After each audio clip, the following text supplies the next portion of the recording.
Hi guys, my name is Alex Chute. I am the junior high pastor here at our Temecula campus, and I'm going to bring you the Daily Dose. Before we start, I love to tell stories, so I'm going to tell you a story about my good old junior high days. In junior high, I was very active. I had a lot of friends. We all played soccer. If you've watched me before, you know I talk about soccer a lot, and I love it. One of my fellow students I had as my student in junior high, he played soccer. We got along, we got to know each other, and I found out that this friend, he was an atheist. And me as a Christian being raised up, I was sort of familiar with that, but it was sort of interesting to have these conversations with him. And during one lunch break, he was out just hanging out by the bench having lunch. And at our junior high, there was a group of people that I knew somewhat to be Christians, and they went up to this friend of mine, and they started to talk to him. And they started to talk about his faith. And I was around, and I saw them having conversation, and I was like, wow, this is kind of cool. This is people who are Christians my age in junior high sharing their faith. It was kind of cool to see. But what I started to notice was as I was hanging out during lunch and during this time, the body language started to change, and it didn't take long for me to realize that this conversation that I thought was happening about each other's faith and what he believed, I started to realize it became an argument. And I started to hear the voices get a little bit louder. I could see his face get frustrated. These so-called Christians that were trying to, what I thought, share the gospel were more so just trying to win an argument.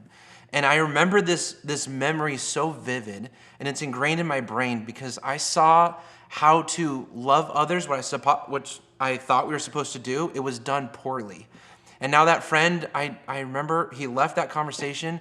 I could just see him defeated. Whatever the group of other Christians were doing, whatever they're trying to do, they just destroyed him. They wrecked him. And I don't know where he is at now or his faith, but I know at this point there could be zero interest in Christianity because of this interaction.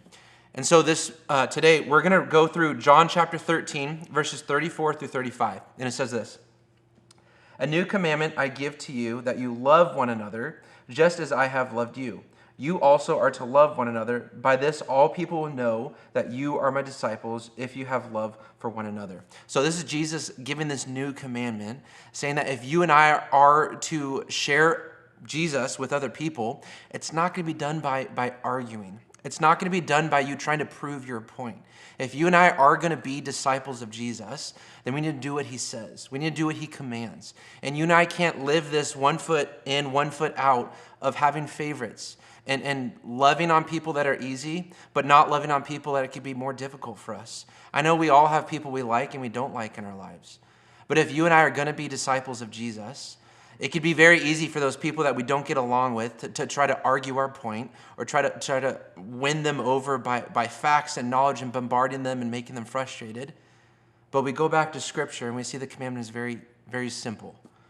And so for you and in your life, and this is also for me, what areas do we have or what people are in our lives that we are just not loving well? And it's not about whether you like them or not. It's not about whether or not they're your favorites or if they're easy to get along to.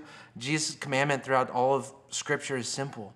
Is that they will know whose we are by the way that we love. People will know Jesus by the way that you love people, especially your enemies.